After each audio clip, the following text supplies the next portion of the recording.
So I, 30 female, and my fiancé, 32 male, Ryan, have been engaged for 7 months and dated for 4 years. I had my daughter, Rain, 7, from an ex-boyfriend who was aggressive and so on. Ryan's dad knows about Rain and loves her so much. Sadly, his mother passed from ovarian cancer 8 years ago, but Ryan said she would have loved Rain. We're having an engagement party next weekend.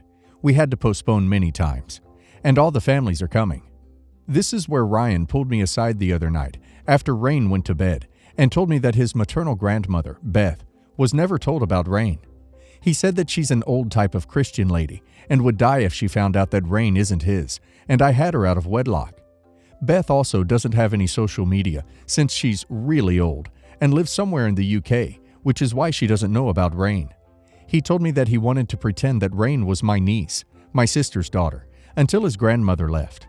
I instantly told him no, that he needs to man up and tell his grandmother the truth.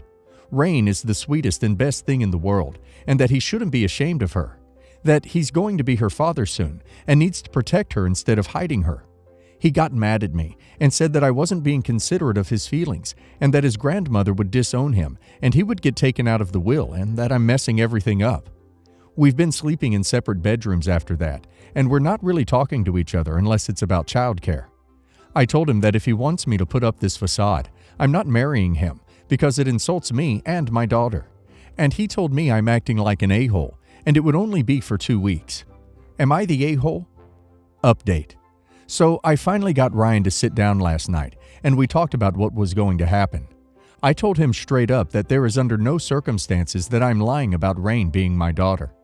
I told him that he either tells his grandma about our relationship and his relationship with her, or we're not getting married. I will not participate in this ugly lie. We also contacted his father and about this will or whatever, and he said that the most Ryan would get after his grandma's 9 kids is maybe a car or $10K.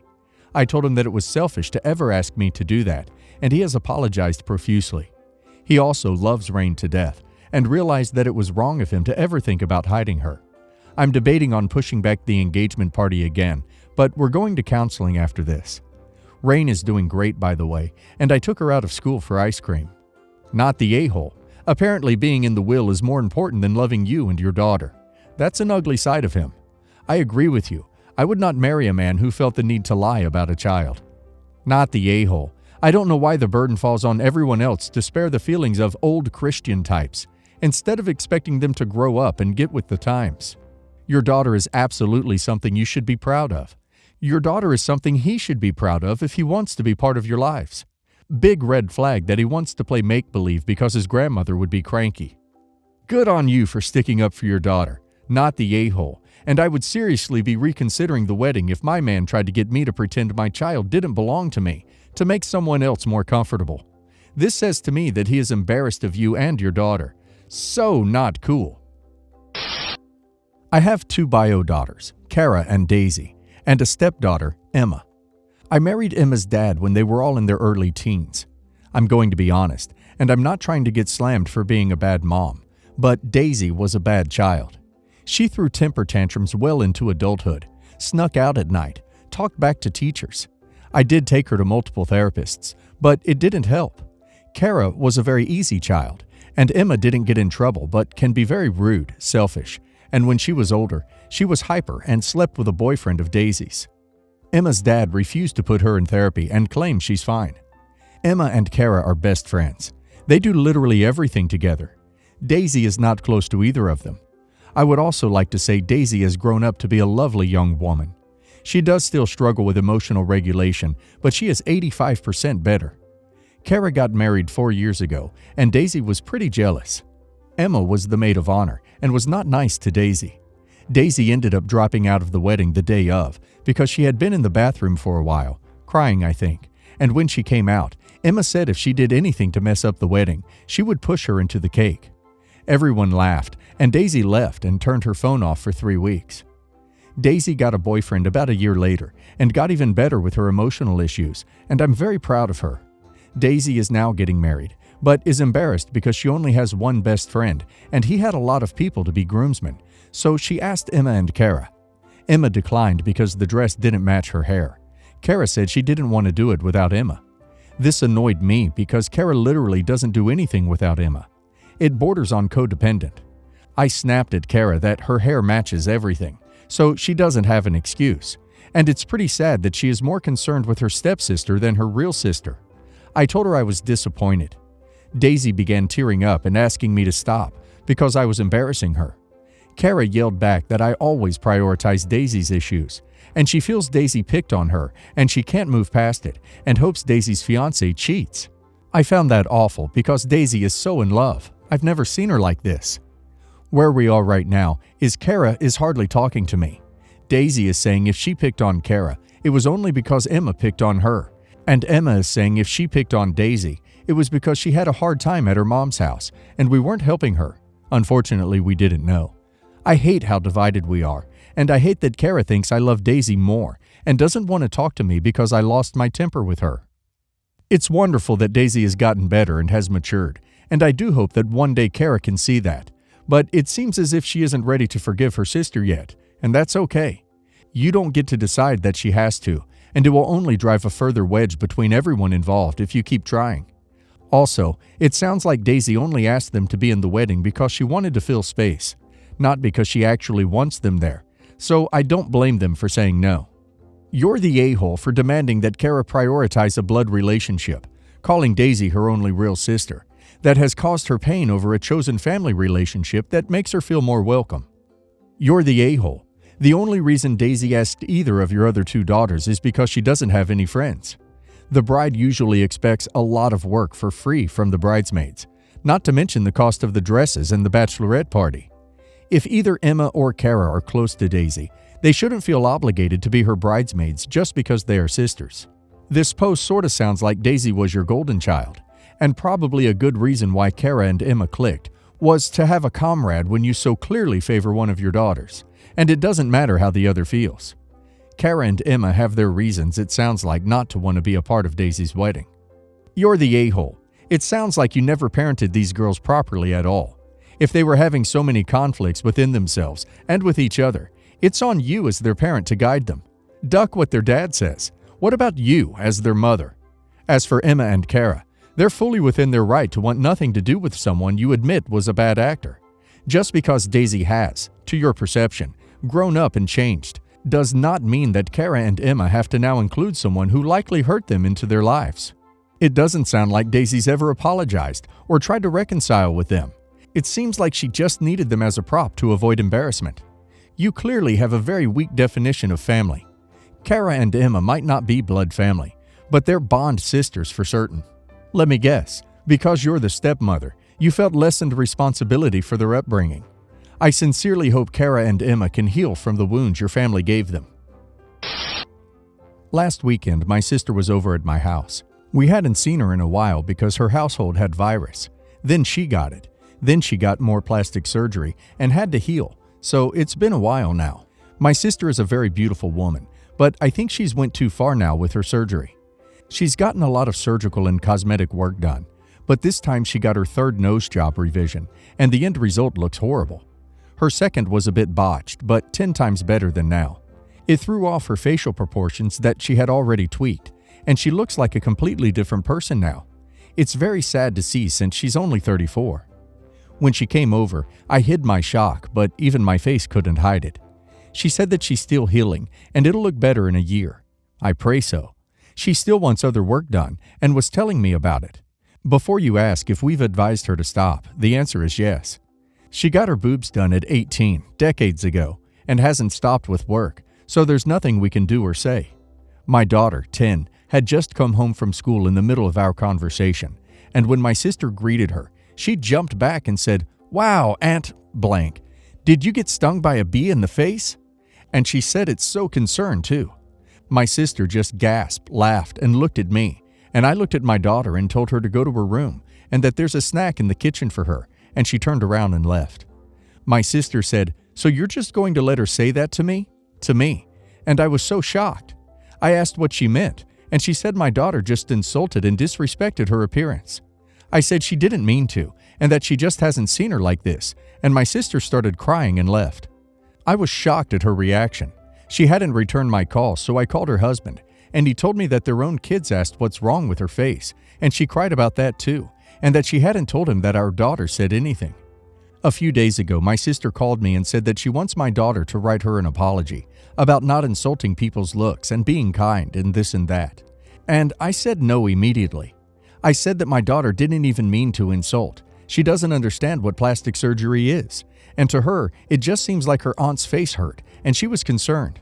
My sister said I'm enabling my daughter to make rude comments about others and raising her to be aggressive. I just hung up, and she texted saying I'm an a-hole for allowing my daughter to be aggressive towards her. No, your sister is fishing for an apology from a 10-year-old child who did not mean it in an insulting manner. The kid doesn't understand plastic surgery or her aunt's desire to ruin her face either, for that matter. You know you're ducked up when your plastic surgery scares little children. Your sister has a problem, and it's only beginning. She will need more and more plastic surgery as she ages and becomes dissatisfied with her appearance. Your 10-year-old showed thoughtful concern for your sister. If your sister doesn't want anyone to notice that the emperor has no clothes, she shouldn't be around people who tell the truth. Good for you for not correcting your daughter, who was not picking on anyone. But do tell her now that Auntie X is very sensitive about her looks, and so she shouldn't say anything about them when she sees her again. That it is part of growing up to be polite, alas. It's learning to ignore the elephants in the room, to mix my metaphors. Not the a-hole. Not the a-hole. Your daughter's intent was not to insult your sister. Sounds like your sis really knows how bad she looks and is just taking it out on your daughter. I have two bio daughters, Emily, 29, and Abigail, 13, and a stepdaughter, Grace, 27.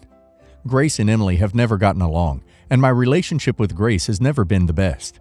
She is very difficult. Abigail is much closer to Emily, which bothers my husband. When Emily got married 3 years ago, Grace was jealous. She was nasty at the dress fitting and called it basic. She made fun of the ring for being too small.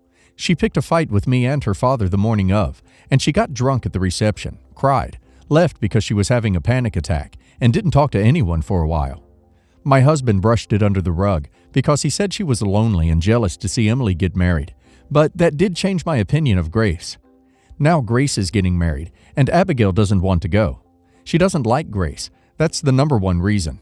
She thinks most weddings are boring, and Grace is getting married on a private island, so we'll be kind of stuck there for a few days, and Abigail has already asked to stay with Emily, who isn't going due to pregnancy.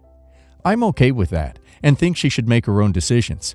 My husband says I'm giving her too much freedom, when her reasons are superficial, and that we just don't like his daughter. He's been sulking for the past couple days, and clearly hurt by this. I said since Grace didn't care about Emily's wedding, why should Abigail have to pretend to care about Grace's? My husband feels we are being selfish and judging her too harshly when she was going through something. Update. We talked again, and Abigail isn't coming. He asked that I not attend either, which I guess I'm okay with, and he doesn't want to discuss it any further. Not the a-hole. Grace was a train wreck during an important time, for no reason other than her stepsister was getting attention. Your husband needs to grow the hell up and be reminded that you reap what you sow. It's not like she was a child while Emily was getting married. She was an adult. Not the a-hole. I don't know why your husband expects Abigail to embrace this much older daughter like a sibling in the first place. But the very least he could do is acknowledge that Grace hasn't done anything to try and encourage the relationship herself. Tell him he needs to deal with his disappointment. The one big happy family thing just isn't going to happen here on its own, and quit putting it on the teenager. And if he won't do that, then I wouldn't be shy about pointing out where Grace got the idea it was okay to take her feelings out on other people with no repercussions, and why he hasn't done her any favors by trying to sweep those tendencies under the rug. Not the a-hole. Let her stay with Emily. She may be able to be of some help during pregnancy. Pretty sure Grace doesn't actually want Abigail there anyway. Why would she want a child who dislikes her and the feeling is mutual? Everyone in the whole entire family will enjoy the weekend more if you allow the child to stay with her big sister at home. My brother has a daughter, female 15, Nora. His wife also has a daughter, female 16, Katie. And they have a son together, male 1, Boyd. They have a system in their home that they pay the kids for the chores they do. Nora was talking to me and she complained that Katie gets paid more because she helps babysit Boyd. She said she asked her stepmom to let her help as well, to earn some more money, but she refused. I talked to my sister-in-law and asked her if there is any reason she won't let Nora babysit. She said Katie is older, and she thinks Katie is more responsible and better with babies, and she doesn't trust Nora with a baby. I told her it's okay if she doesn't want to let Nora babysit, but then she needs to make the payment a bit more fair. Right now, Katie gets around twice as much as Nora. Nora gets about 15, and Katie gets about 30 a week. She said babysitting is harder, so Katie should be paid more for doing it. I was getting angry, so I told her fine, then I'd like to offer Nora a job. She won't do any chores for you anymore. I told Nora she is babysitting for me from now on. I have a 7-year-old son and a 13-year-old son. My 13-year-old is old enough to watch his brother when my husband and I are at work or on a date night, since both kids are very mature and well-behaved. But they were both happy to spend time with their cousin. I offered to pay her $40 a week in exchange for spending time with her cousins. Last week was her first week, and all the kids are very happy with this situation. My sister-in-law, however, is not happy. She called and asked me if I actually paid Nora $40 a week to just watch TV and play video games with her cousins. I told her that I did. She told me I'm being an a-hole. Nora was being paid according to what she was doing, and now I've created an unfair situation in which Nora does nothing and gets paid more than her sister. She asked me to stop this, but I don't want to stop. She thinks I'm being an a-hole, so am I? Not the a-hole. This post reads like a real-life story about companies. Company A underpays its employees, and then complains about Company B for stealing the employees by paying a fair or at least better wage. Not the a-hole. Funny how it's okay when bio-daughter is getting more, but stepdaughter no longer getting the short end causes problems. Not the a-hole. And you are a great aunt and good support system for Nora when her own father couldn't stand up for her against the stepmom's unfair treatment. The words from her stepmom, "I can't trust her with babysitting my son," is hurtful. Remind that to your sister-in-law that you trust her when she didn't. Also, people who are saying OP is meddling is not understanding it's her niece who has no one but the stepmom and sis who is in a same group. Also, kids should not be working for money or free of cost.